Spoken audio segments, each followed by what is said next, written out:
A'udzubillahi minasyaitonirrajim. Bismillahirrahmanirrahim. Robbi a'udzubika min hamazati sayatin wa a'udzubika robbi ayahdurun. Robbi shrahli sodri wa yassirli amri wahlul 'uqdatam min lisani yafqahu qauli. Assalamualaikum warahmatullahi wabarakatuh. Salam sejahtera untuk kita semua. Rahayu, namaste, om swastiastu, namo buddhaya. Salam kebajikan dan sehat untuk kita semua. Kembali lagi belajar bersama saya Abu Marlo. Kita sama-sama membuka pikiran, membuka hati kita, membuka pendengaran, penglihatan hati, akal pikiran kita, yang mudah-mudahan pembelajaran-pembelajaran kita membawa kepada pengetahuan, dan tidak hanya berhenti dalam pengetahuan, kita masukkan ke dalam hati kita dan outputnya adalah kebermanfaatan dan kasih sayang. Oleh karena itu, seperti biasa, untuk kita membuka hati kita, untuk kita mendapatkan hikmah, mari kita hadirkan diri kita hadir utuh di sini saat ini. Mari kita rilekskan dulu pikiran kita tenangkan pikiran kita, senantiasa menghadirkan diri kita utuh di sini saat ini. Oleh karena itu, mari kita menghening sejenak sebelum kita mulai. Menghening dipersilahkan.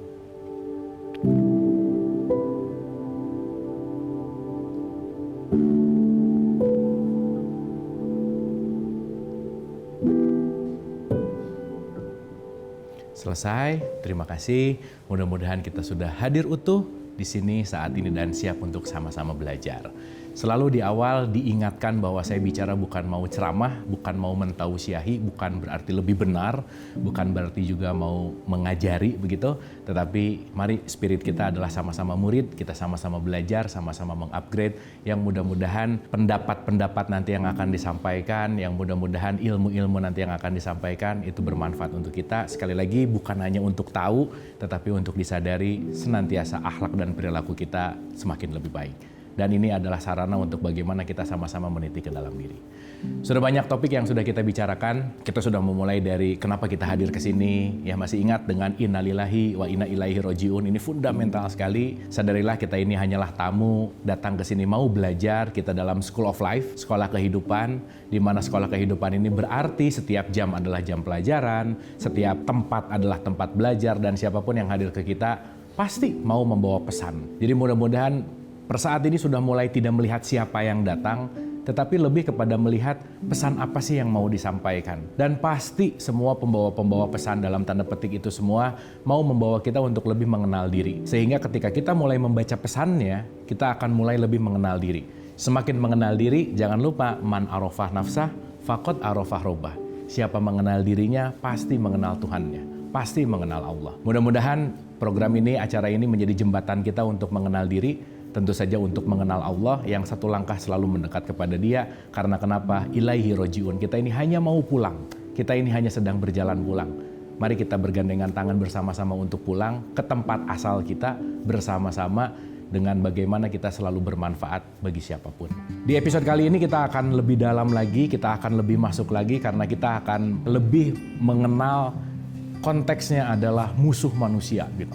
Wah, ini menarik sekali gitu. Kalau dengar kata musuh itu kadang-kadang langsung berpikir ke kelompok lain, atau ke sosok, atau ke yang berbeda gitu. Permusuhan-permusuhan itu dilihat dari fisikalnya, dilihat dari jasmaniahnya gitu. Padahal nanti kita melihat bahwa kitab suci Al-Quran mengatakan bahwa musuh manusia itu bukan kelompoknya, bukan yang berbeda, bukan. Tetapi musuh yang nyata, dalam tanda petik nyata di sini berarti yang benar-benar hadir dan ada, itu tidak lain dan tidak bukan, musuh manusia itu hanyalah setan sebetulnya. Nah, menariknya, kalau dengar kata setan sekarang analoginya itu udah menjadi bentuk yang menyeramkan. Bahkan ada film setan gitu ya, misalnya yang disimbolkan dengan suster ngesot lah, disimbolkan dengan hantu lah, wah macam-macam gitu kira-kira. Dan itu it's okay. Tetapi yang penting untuk kita sadari tentang setan ini pun harus kita kenal. Kenapa? Kalau kita tidak mengenal setan, kita tidak akan pernah mengenal siapa diri kita. Jadi mengenal setan pun adalah salah satu jalan untuk mengenal kita. Nah, maka hari ini kita akan deep dive, kita akan menyelam, kita akan kenalan sama setan, yang mudah-mudahan kalau udah kenal, oh tahu nih, ini panggilan dari dia, jangan diikutin dong. Oh tahu nih, ternyata musuh sejati manusia itu adalah setan itu sendiri. Oke, kita mulai. Boleh dipersiapkan catatannya. Siapa tahu ada yang mau nyatet gitu, siapa tahu ada yang mau bikin notes. Oke, kita akan mulai dari bahasa dulu seperti biasa ya, dari analoginya dulu gitu. Bahasanya begini kira-kira. Kalau kita berbicara bahwa konteks kehidupan ini adalah belajar, Kan dikatakan wa ma khalaqtul jinna wal insa illa liya'budun. Aku tidak menciptakan jin dan manusia hanya untuk a'bud. A'bud itu beribadah. Beribadah itu adalah menyerahkan dirinya, menghambakan dirinya, gitu ya. Atau dalam bahasa gampangnya services, untuk melayani gitu. Untuk mengikuti, gitulah kira-kira. Nah, saya kasih contoh sederhana begini. Dalam progressing penciptaan, ketika Allah mengatakan wa ma khalaqtul jin. Nah, sering juga ya kita dengar kata jin. Nah, jin juga jadi kadang-kadang hal yang aneh gitu, hal yang menakutkan, yang mengerikan, pakai jin ya, gitu-gitulah kira-kira.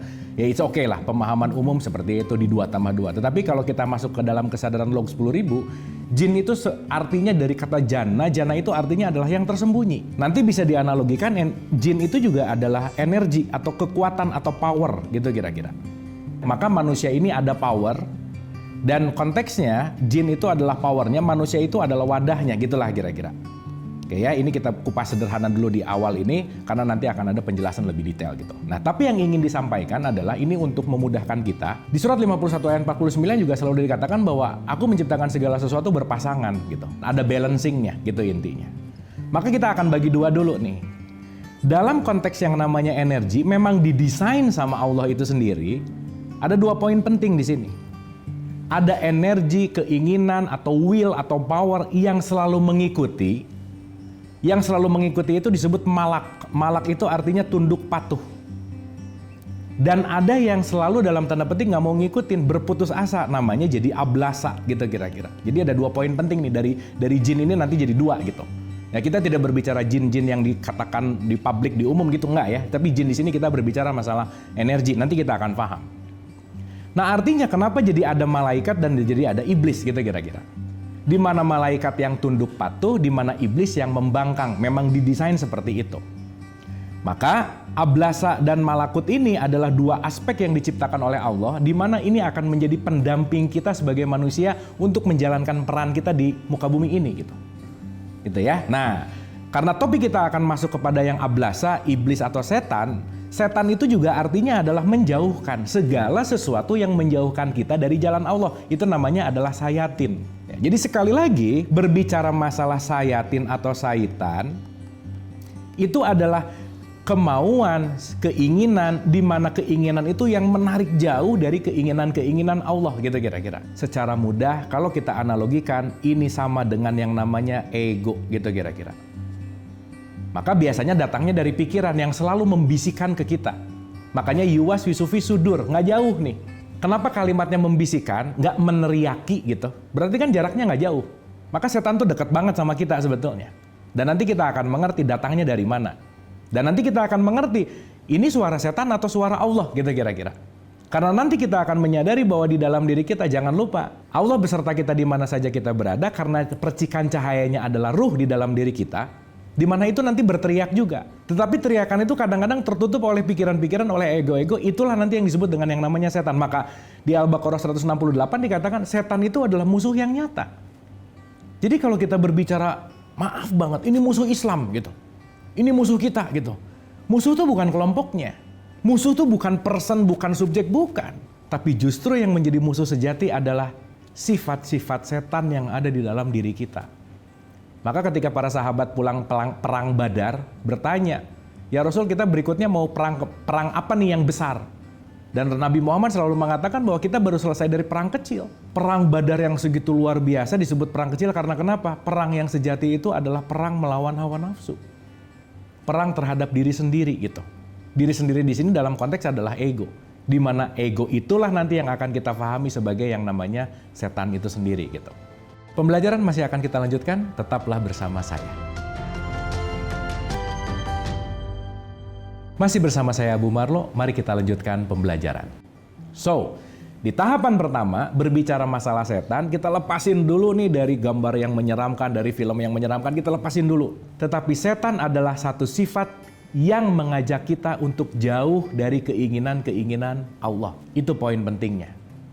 Maka iblis sama setan ini biasanya satu package. Iblis itu dari kata ablasa, artinya adalah putus asa. Maka menjauh dari Allah itu adalah keputusasaan. Maka banyak orang yang berputus asa karena kenapa? Mengikuti hawa nafsunya. Maka Ketika nanti kita sadari bahwa sifat-sifat ini ada di dalam diri kita, maka kita akan berwaspada kepada musuh yang sejati. Sekali lagi, musuhnya nggak pernah di luar diri kita, tapi musuhnya ada di dalam diri kita. Dan itu nyata sekali. Nyatanya dalam bentuk apa? Bisikan-bisikan dan ajakan-ajakan. Coba direnungkan. Untuk semua pemirsa yang ada di rumah, kita renungkan. Sehari semalam sama siapa sih paling sering kita ngobrol? Pasangan? Anak? Teman, relasi, kolega, sama siapa sih paling banyak kita ngobrol? Ternyata kalau kita mau lebih disadari lagi, yang paling sering kita ajak ngobrol adalah diri kita sendiri. Itu yang disebut dengan yang namanya self-talk.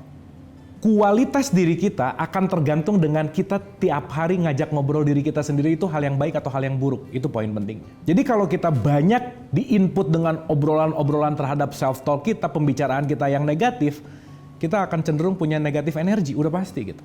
Dan pembicaraan-pembicaraan, obrolan-obrolan, suara-suara yang negatif itulah nanti yang disebut dengan yang namanya sayatin tadi. Keinginan untuk mencuri, keinginan untuk mendendam, keinginan untuk iri, keinginan untuk benci, dan seterusnya. Itu ada bisikan-bisikan yang memang didesain sama Allah, ada di dalam diri kita karena kenapa? Ingat, kita mau belajar.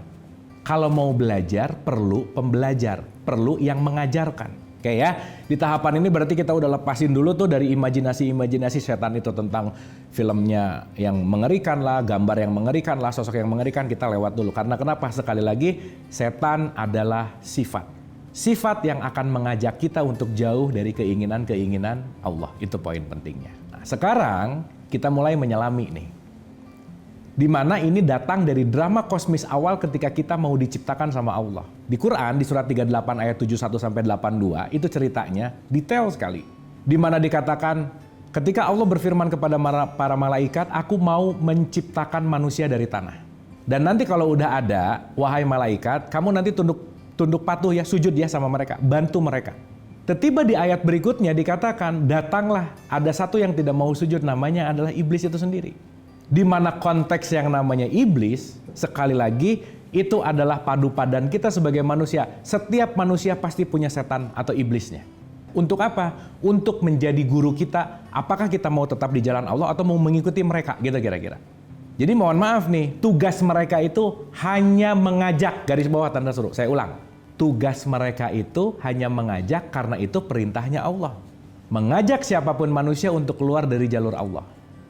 Maka mohon maaf banget kalau sekarang ngomong iblis yang terkutuk gitu. Sebenarnya yang terkutuk itu bukan iblisnya, yang ngikutinnya sebetulnya. Karena tugas mereka hanya mengajak. Dan kita boleh memilih untuk tidak mengikuti.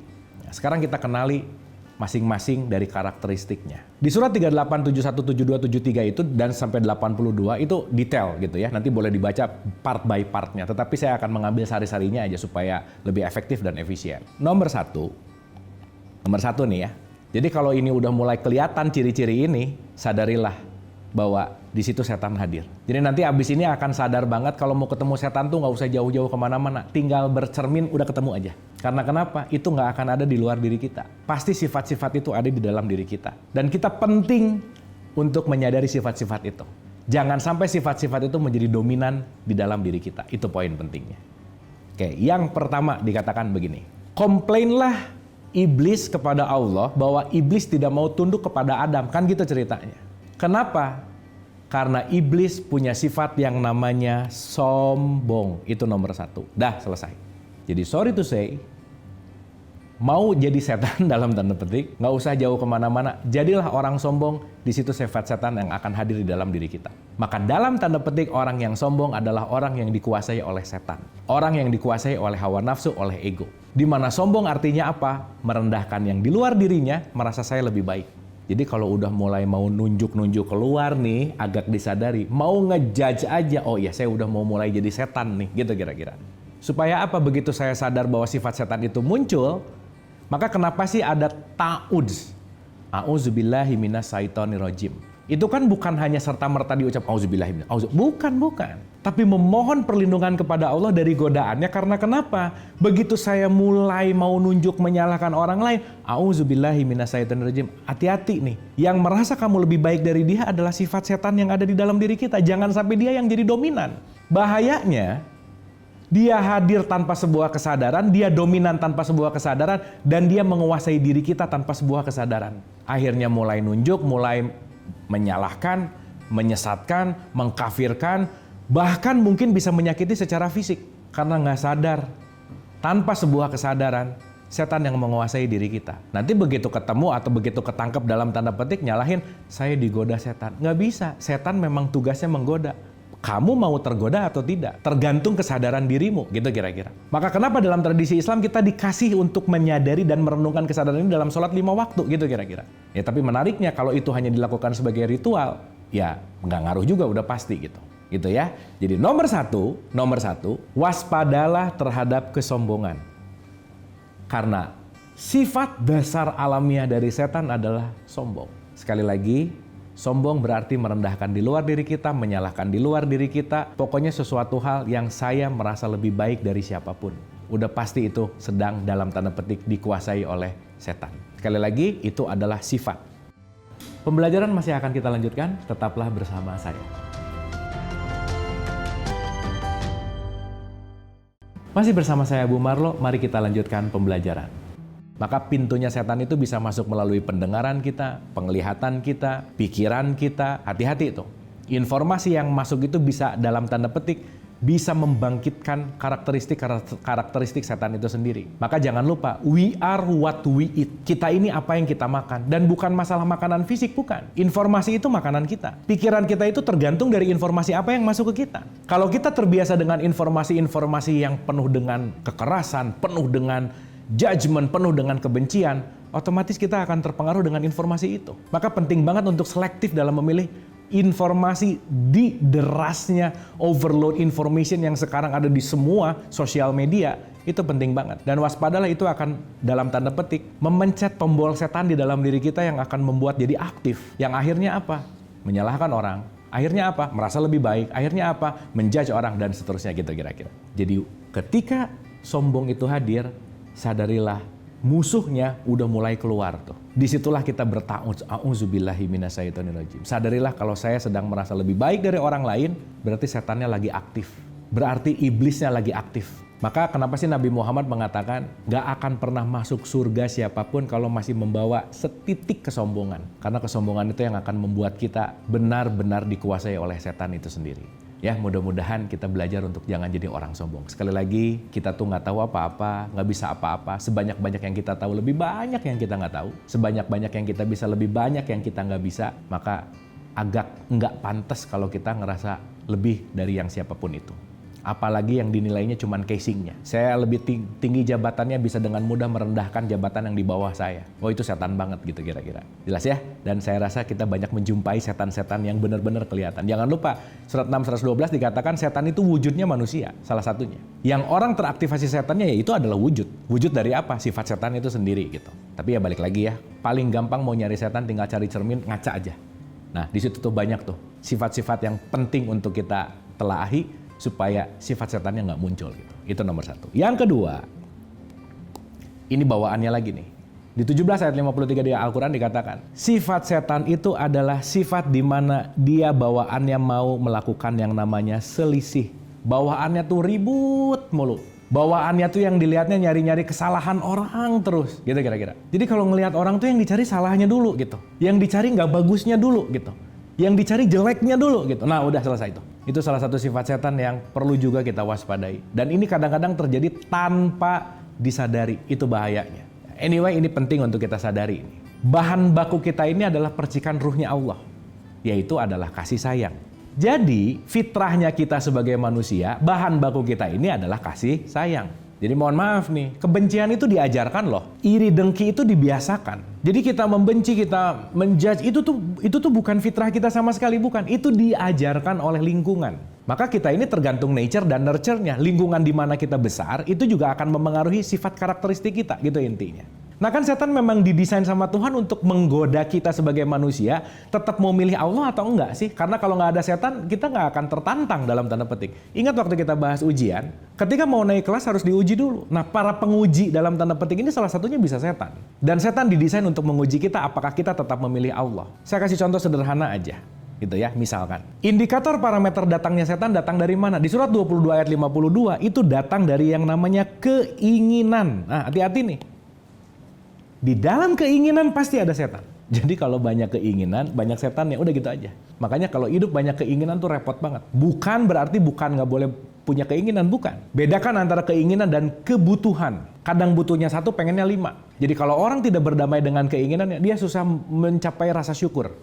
Susah untuk bersyukur, itu poin pentingnya. Di dalam keinginan itu pasti ada godaan-godaan setan. Maka kalau keinginannya didominasi, setannya mendominasi. Saya kasih contoh sederhana. Misalkan, kan ada sifat gini ya, tetangga yang beli kompor yang panas saya, tetangga yang beli mobil yang pusing saya gitu. Udah menjudge tuh, kerjaannya perasaannya gitu-gitu doang kok dia beli mobil. Oh udah di situ dengan berspekulasi dengan pikiran-pikiran buruk yang membuat jadi iri. Akhirnya apa? Termotivasi pengen punya mobil karena kenapa? Tetangga mobilnya baru.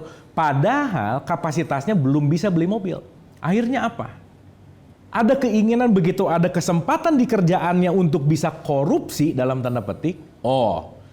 Setan tuh paling hebat kalau udah mau menjerumuskan kita tuh udah di planning luar biasa. Makanya dia nanti akan ngasih jalan, nanti kamu caranya gini, nyari temannya begini, itu semua di setup sama dia gitu kira-kira. Tapi yang menarik, coba kita renungkan. Karena nature kita adalah kasih sayang, nature kita ini adalah ruh sejati sumber kasih sayang. Sejatinya kalau kita mau melakukan sesuatu hal yang tidak sesuai dengan keinginan Allah tuh, kita tuh menolak sebenarnya. Coba renungin aja. Pertama kali ngebohong, apa sih rasanya? Deg-degan banget. Gemeteran, ngomongnya nggak enak. Karena kenapa? Tubuh kita tidak didesain untuk keluar dari jalur Tuhan sebenarnya. Dan berbohong dalam tanda petik, kalau kita mau berbicara gitu ya, untuk kepentingan dan ego dan seterusnya, itu tidak didesain untuk itu. Maka berbohong pertama kali pasti deg-degan aja udah. Tapi suara setan itu manggil-manggil terus, udah nggak apa-apalah, bohong aja. Karena kalau kamu bohong, kamu korupsi, bisa dapat uang cepat sekarang, kamu bisa beli mobil, kamu bisa ngalahin tetangga kamu. Itu tiap hari keluar tuh. Kalau kita terdominasi terus sama pikiran-pikiran setan. Akhirnya bohonglah pertama kali dengan takut. Tapi kadar ketuhanan di dalam, kadar kasih sayang kita akan turun yang nanti kadar setannya justru malah meningkat. Akhirnya apa? Bohong kedua udah nggak sedeg-degan bohong pertama. Lebih santai. Digoda lagi. Bohong ketiga, bohong keempat, bohong kelima. Dan akhirnya kebohongan-kebohongan itu jadi kebiasaan kita. Besok-besok setan yang nggak datang udah bohong duluan nih orang.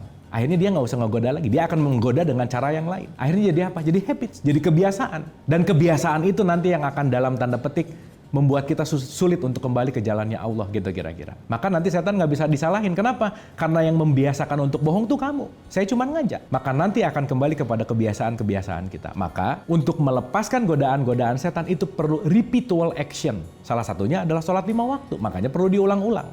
Dengan apa? Kesadaran. Clear ya? So, waspadalah tentang kesombongan. Waspadalah tentang berselisih. Jadi kalau bawaannya udah mau berselisih, hati-hati, ini setan yang lagi aktif nih. Sadari cepat. Karena begitu kita sadar, auzubillah, kita kembali lagi ke jalan Allah. Oke, disitulah bagaimana kita bisa menanggulangi sifat-sifat setan di dalam diri kita. Karena kenapa? Dalam kesombongan, berselisih, kikir, tidak mau menolong orang lain, mendengki apapun hal-hal yang buruk, itu adalah godaan-godaan setan dan itu adalah musuh sejati kita. Oleh karena itu, kenalilah setan yang ada di dalam dirimu, maka kamu akan mengenali Allah. Maka kamu akan mengenali siapa diri sendiri, diri sejati kita. Oleh karena itu, sadarilah bahwa sifat itu selalu ada, selalu hadir, maka mari kita waspada terhadap bisikan-bisikan setan, bisikan-bisikan yang membawa jauh dari kasih sayang Allah, dan mari kita selalu tanamkan kasih sayang Allah. Karena kenapa? Dengan selalu menanamkan kasih sayang Allah, maka setan-setan itu tidak akan bisa berkutik di dalam diri kita. Terima kasih, mudah-mudahan bermanfaat. Mohon maaf lahir dan batin. Wabillahi taufiq wal hidayah. Assalamualaikum warahmatullahi wabarakatuh.